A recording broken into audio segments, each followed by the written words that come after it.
Hello everyone, it's Elizabeth, aka Poetry in Motion, and welcome back to the Midweek Roundup, a show where I talk about this week's installment of the Clan Jarran series, read your comments, and answer your questions. So, not a whole lot to add to this week's chapter. Lot less angsty, lot less tense than last week's first, initial chapter, a lot more relaxed.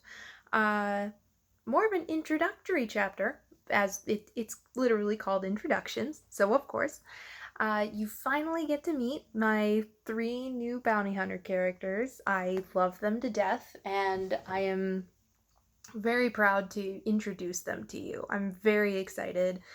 I can't wait to see. Your reception to their characters has been awesome, and I can't wait to see that expand as I expand on their characters. So, without further ado, how about let's get started with reading some comments. Alright, Nikki Bogwater, lovely. She comments, "You have no idea how tempted I am to draw these OCs." Which she did, by the way. Link in the bio to that. It's delightful. A good transitional chapter, a little more mellow than last week's, which was a bit of a relief considering chapter 1 could be aptly summed up as just, everything's fine, we're fine, internal screaming. I would very much like to know how Din and OMara initially settled into that little morning routine. It was insanely adorable. That'll probably be coming later in this whole book. We'll see about that. A quick question. Is there a reason you don't specify Ellis's gender? Like, is that going to be part of the plot character development, or are they a representation sort of character?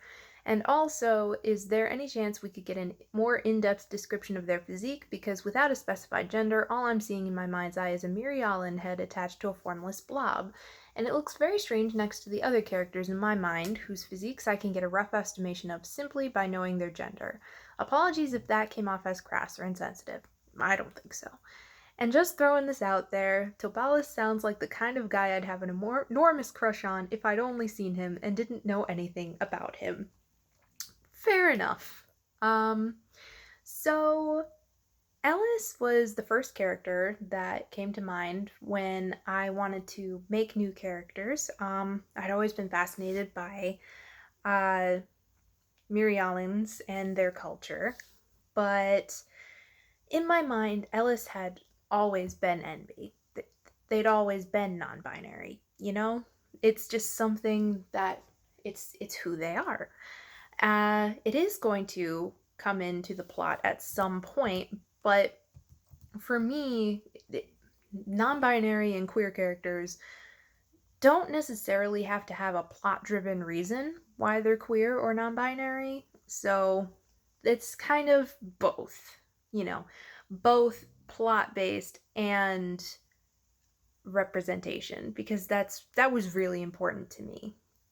I didn't make Ellis non-binary on purpose. They just kind of always were. So, yeah, that's the answer to that question. Alright, Lex's comments, "I really liked this chapter. Things seem to be heating up and I love the new characters. Yay! Nana is definitely my favorite so far. I feel like I can relate to her overly talkative personality. Yeah, she's my cutie pie. She is a cutie, and I love her very much.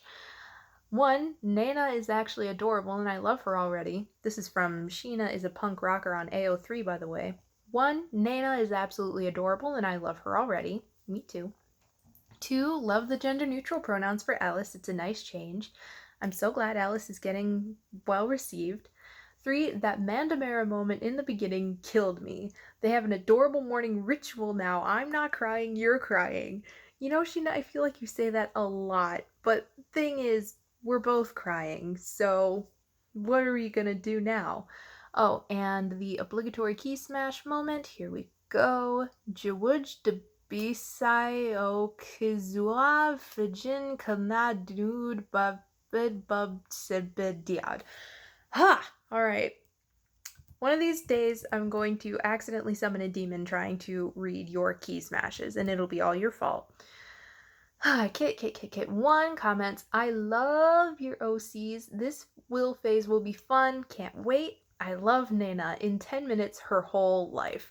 So with Naina's characterization, I pulled a lot from my heritage. I'm Lebanese, I'm Arabic. So if you're from an Arabic family, Middle Eastern family, Mediterranean family, you know that we talk. You know that it's the funny thing, you when you go to a family event, you walk in, and by the time you say hello to everybody and talk to everybody, it's time to leave again. So it's very much a very talkative, we're very open. So I brought that into Nana, and I'm glad that everybody kind of responds to her talkativeness in this way. I'm very happy with it. Also, Kit 1, good news, Nikki Bogwater drew them, so you don't have to worry about it. Alright. Calico 321. Ooh, Mando working with a team. Hope it works out better than last time. The job sounds exciting. Seems like OMara's still a little shell-shocked at everything, and now she's got to be alone. We haven't gotten her thoughts on Winta becoming a Mandalorian. A far cry from krill farming on Sorgan. I love that Din's first thought when hearing about the money is setting up a new home for them all. Yeah, that's definitely more Din's priorities now. Before he probably wouldn't have thought much about it. He would have been like, oh, some upgrades for the Razor Crest, some new weapons, cool. But now he's like, all right, I got to get a roof over everybody's head. I'm going to feed us all. It's going to be great. As for OMara's kind of shell-shockedness, yeah, she really hasn't had a whole lot of time to process because, I mean, she's mom, you know. Moms really aren't allowed a lot of time to, emotionally respond to things. So she's kind of keeping it down. She's like, all right, whew, okay, this is a lot. She's trying to deal with it, but at the same time, she's like, I gotta take care of the babies while Din's away. But she doesn't know that he's going to be away yet. So that's going to be a lot more this week's chapter. This week's chapter, we finally get to kind of break through the shell-shockedness, and we get to, sit with OMara and go, all right, what is in your head when you're imagining Winta taking the armor and swearing the creed? What do you really think about that? So we get to pick that apart this week. It's going to be great. Suffocatingly positive, and I gotta say, suffocatingly positive, that is an adorable profile picture. If you're watching this, that is adorable and I love it. On AO3, here we go. Oh my goodness, I love the team so far. It's so nice to see someone chatty that's not written as annoying or stupid. A big pet peeve of mine being a chatty person and all. Yeah, that was pretty important for me too. I wanted Nana to be personable. I didn't want her to seem vapid or stupid or anything. She's just fun and bubbly and energetic, and you can be fun and bubbly and energetic while still having a good head on your shoulders. And suffocatingly positive continues, and oh my lord, I'm assuming that's what OML stands for, a non-binary character? Thank God, finally. I also loved how you established that children on world aren't as safe as they could be, and Din thinking of Winta and her growing up there. I can't wait to see how the team and relationships develop. It's coming together so well. I love your writing. Oh, thank you. So I was, as to the kids growing up on Navarro, I was really inspired by, Game of Thrones, which is fun because Pedro Pascal is the Mandalorian, but he was also over it in Game of Thrones. I was really inspired by the kids, you know, that work for Varys as, Master of Whispers, the spider. So they're carrying secrets, they're spying, I was really inspired by that when I was thinking about there are other kids on Navarro, but Navarro's a lot different than Sorgan and a lot different from the gentler places in the galaxy, What would life be like as a child growing up in this kind of, seedy kind of place?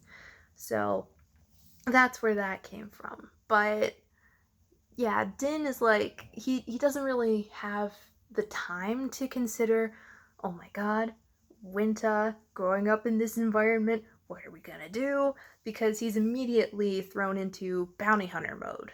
And we've established in previous chapters that there's a very specific delineation between Din and Mando. So he has to snap into Mando mode before he can get too deep into Din/dad mode. So we'll definitely have a little bit of that soon though. So keep reading. And finally, we're going to take it over to Tumblr, where Nikki Bogwater, I'm having a hard time pulling it up. I've got my laptop up, but I'm having a hard time pulling it up. So basically, she asks how I deal with writer's block if I have it. Girl, I have it. I have it hardcore sometimes. It's really difficult to work through because I'm a perfectionist. That's where most of my writer's block comes from, is my desire to make everything perfect. It's got to be just flawless the first time or else I can't handle it. So, some stuff that I do to kind of break through that is, first of all, I'll get some fresh air. That tends to help. If I'm trying to write something but it's not happening, I'll walk outside, clear my head.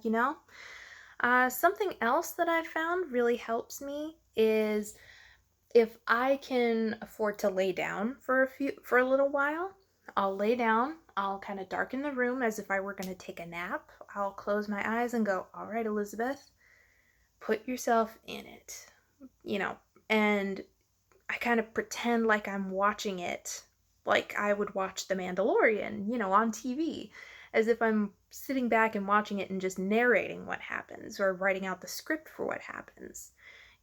So that's another thing that helps me. And recently, earlier this week, I was having some writer's block trouble with writing chapter 3, which is coming out this Saturday. So I went, all right, what's happening in this scene? And I was like, okay, well, there's the marketplace, and then they're going to go back to the covert. And I was like, all right, what's happening in the marketplace? Well, let's see. They're going to get some food. The baby is chewing on his amulet. And yeah, I can't really say much more because spoilers. But I went, all right, this chapter's from OMara's point of view, right?